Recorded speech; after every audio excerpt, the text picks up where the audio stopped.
آپ کی جماعت کیا کرے گی؟ کل کوئی پارلیمنٹ میں اگر بل ٹیبل ہوتے ہیں، کل ہو جائیں گے یا پرسوں ہو جائیں گے، تو آپ کیا کریں گے؟ نہیں، ہماری جماعت دیکھیں، پارلیمنٹ چلتی ہے عددی برتری پر، پارلیمنٹ چلتی ہے پارلیمان کی روایات پر، یہ دونوں یہاں نہیں ہیں۔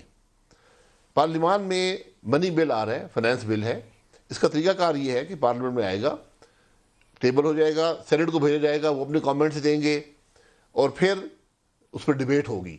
حکومت بتائے گی کہ ہم کیوں یہ کر رہے ہیں، اس کے اثرات کیا ہوں گے، کیونکہ آپ یہ چیزیں مختلف طریقے سے کر سکتے ہیں جو آئی ایم ایف چاہتا ہے۔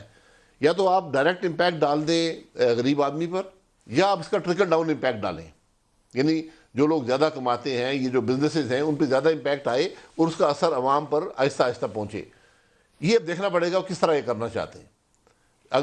ماضی میں یہ حکومت ہمیشہ ڈائریکٹ ٹیکسیشن کر کے لوگوں پہ ڈالتی رہی ہے، عام آدمی پہ۔ اس کے اثرات آپ نے دیکھے، ڈالر کمزور ہو گیا، ڈالر مضبوط ہو گیا، روپیہ کمزور ہوا، اور وہ مہنگائی کی شکل میں آپ کو نظر آتا ہے۔